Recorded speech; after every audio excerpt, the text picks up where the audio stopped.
अस्सलामुअलैकुम। So students कैसे हैं आप सब? ये वीडियो काफ़ी ज़्यादा स्पेशल है फॉर दाऊद स्टूडेंट्स। उसकी वजह ये है कि इस वीडियो में हम दाऊद से रिलेटेड दाऊद के पास पेपर्स सॉल्व करेंगे।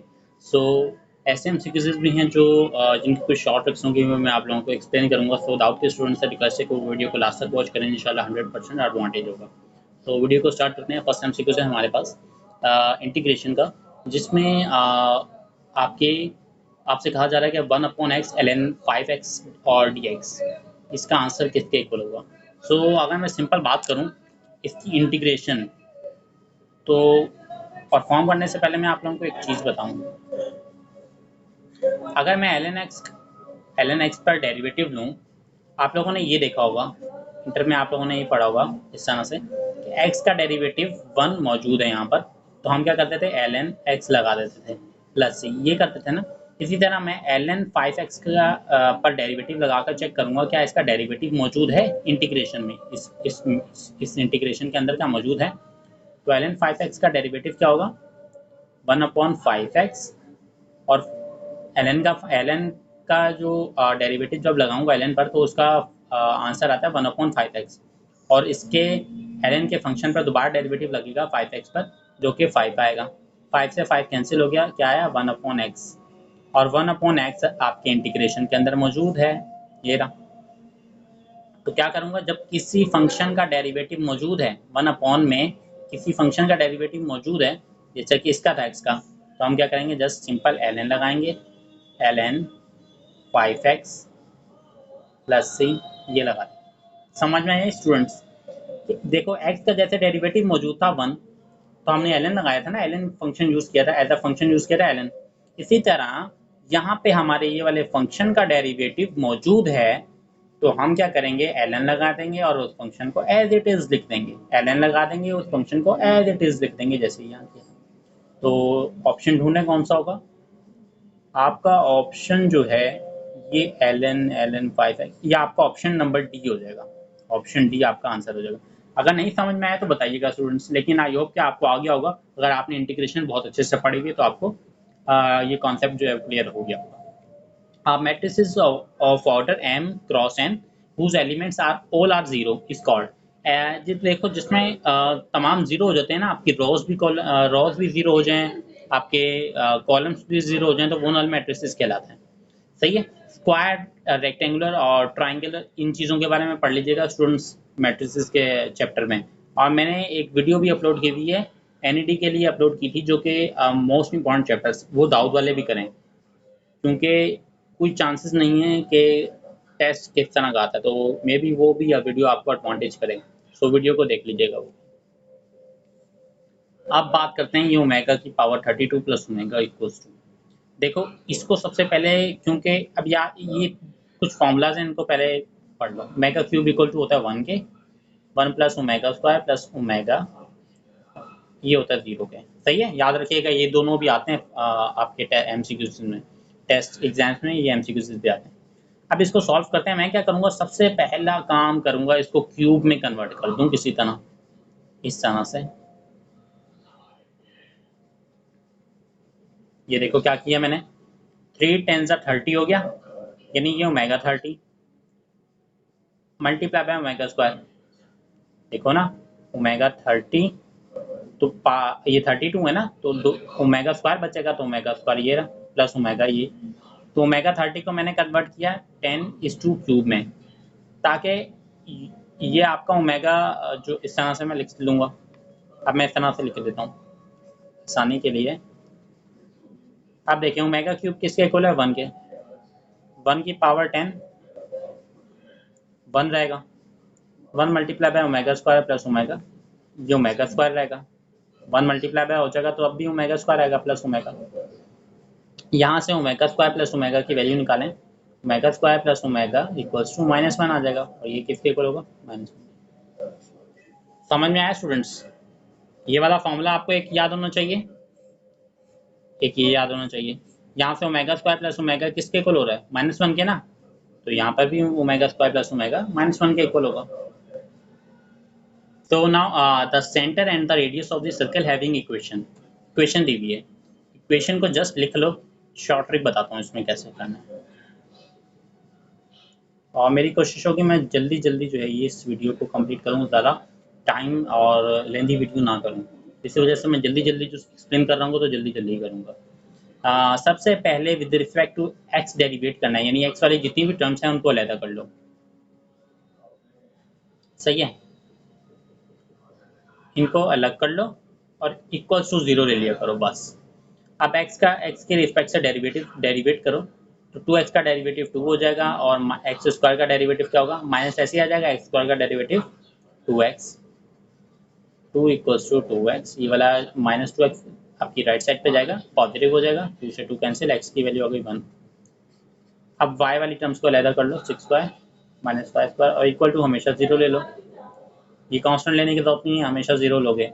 y के रिस्पेक्ट से डेरिवेट करो, 6y का डेरिवेटिव 6 और y स्क्वायर का डेरिवेटिव 2y, राइट साइड पे जाएगा, माइनस 2y तो पॉजिटिव हो जाएगा इस तरह से। तो ये हो गया, y की वैल्यू हो गई 3। आपका सेंटर आ गया 1,3, 1,3 आ गया, ये भी है, ये भी है, ये भी है। लेकिन आप अब आपको रेडियस फाइंड आउट करना है। रेडियस फाइंड आउट करने का तरीका बताता हूँ, x square y square minus c. ये सी पता क्या है, ये सी आपकी ये वाली चीज़ है, ये कांस्टेंट चीज़ होगी, हमेशा याद रखिएगा। तो ये हो गया 1 का, एक्स की क्या वैल्यू है 1, 1 का स्क्वायर प्लस 3 का स्क्वायर माइनस सी क्या हो गया 1। कल सॉल्व करें ज़रा कैलकुलेटर में, क्या आंसर आएगा आपका।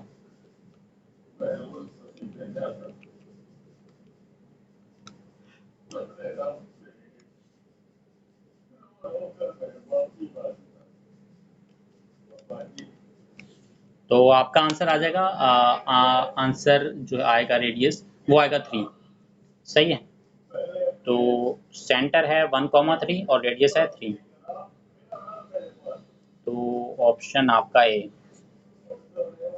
सही है स्टूडेंट्स, समझ में आ गया होगा आपको। लिमिट वाले में भी शॉर्ट ट्रिक है, बताता हूँ।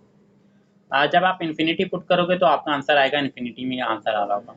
सही है, तो ये शॉर्ट ट्रिक उस वक्त काम करेगी जब आप लिमिट पुट करो तो वो इन्फिनिटी आए। तो अब क्या करना है, डेरिवेट कर लो, डेरिवेट कर लो। 8n का डेरिवेटिव 8, और डेरिवेटिव में क्या होता है कि हम डिवाइड के रूल्स को भी यूज़ करते थे ना, लेकिन लिमिट वाले क्वेश्चंस में हम डिवाइड के रूल्स को यूज़ नहीं करेंगे, मल्टीप्लिकेशन के रूल्स को भी यूज़ नहीं करेंगे। जस्ट सिंपल, जो चीज़ ऊपर लिखी है उसको ऊपर से डेरिवेट कर दो, जो नीचे लिखी है उसे नीचे करो। तो 3n का डेरिवेटिव 3, 2 का डेरिवेटिव 0। सही, बस 8/3 आपका आंसर आ गया ये।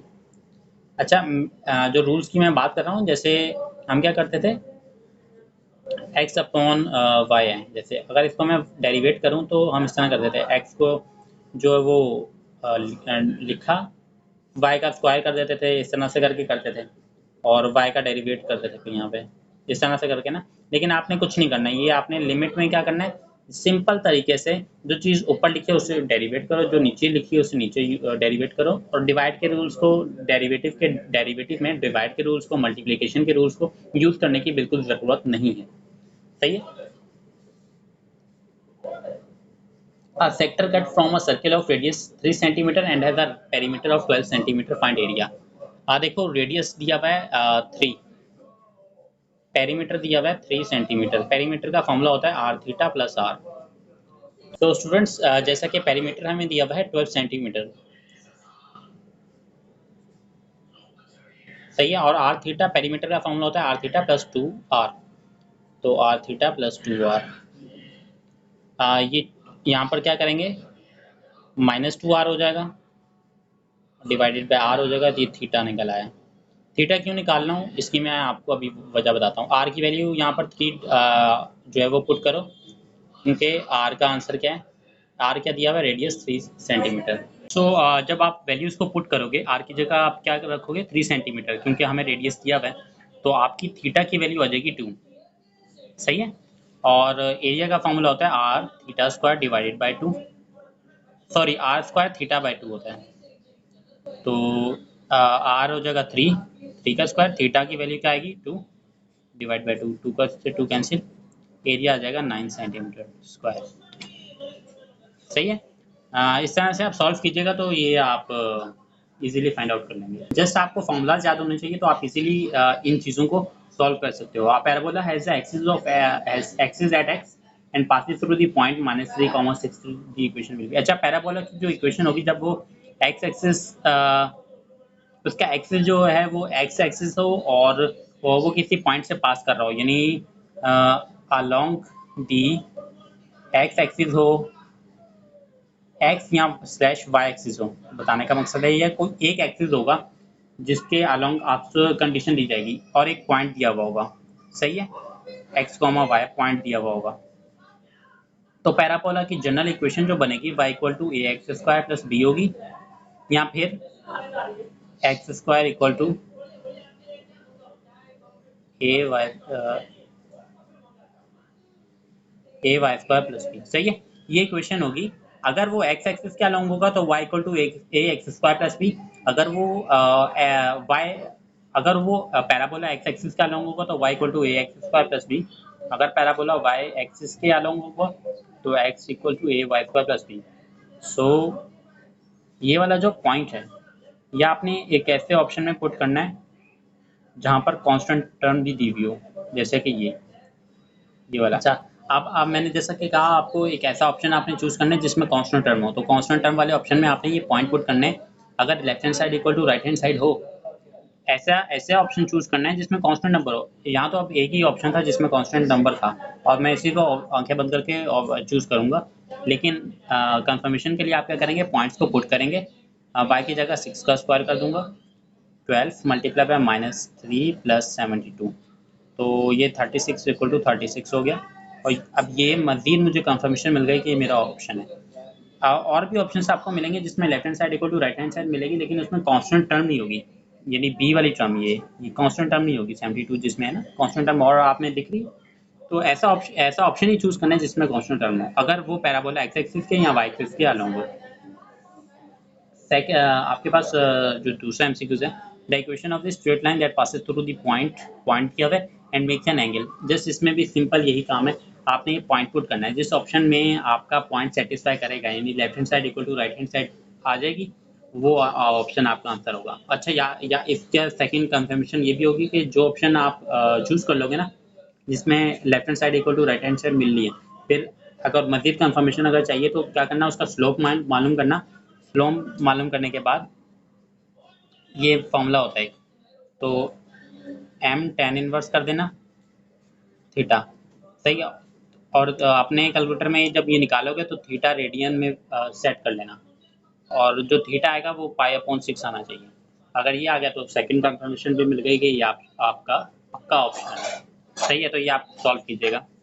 लास्ट वाला मैं आपको बता देता हूँ। Find the coordinate of the points that divide the join, सही है, 2, -6, ये हो गया x1 y1, 2, 1 x2 y2, और ये आपका रेशियो दिया हुआ है m1 3 दिया हुआ है और m2 दिया हुआ है 1। तो फॉर्मूला तो वैसे ही होता है कि m2 x1 plus m1 x2 और m1 प्लस m2, सही है। और इसी तरह y वाले में ही होता है m2 y1 plus m1 y2, m1 plus m2, तो ये x और y के कोऑर्डिनेट आ जाएंगे, सही है स्टूडेंट्स। तो ये कैलकुलेटर से सॉल्व कर लेते हैं हम डायरेक्ट।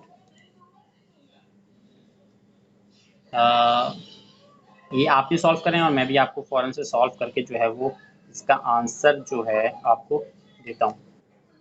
आपका x जो आएगा वो आएगा 2 और y आएगा -3/4। तो इसी फॉर्मूले के थ्रू आप कैलकुलेट करना, आपका ऑप्शन जो है वो आप मिल जाएगा। सो इसके अलावा क्योंकि आज का पास पेपर बहुत ज़्यादा जल्दी में सॉल्व किया है, मे बी कोई क्वेश्चन क्लियर ना हुआ हो तो कमेंट करके बता दीजिएगा, और इंशाल्लाह नेक्स्ट वाले जो पास पेपर सॉल्व करूँगा अगर किया तो फिर वो रिलैक्स वे में इंशाल्लाह करूँगा और कोशिश करूँगा कि हर पॉइंट को क्लियर करने की कोशिश करूँ। इस बार थोड़ा सा फास्ट मूव किया मैंने क्योंकि मैं ऑलरेडी काफ़ी ज़्यादा जल्दी में भी था। So thank you so much और खुदा हाफिज़।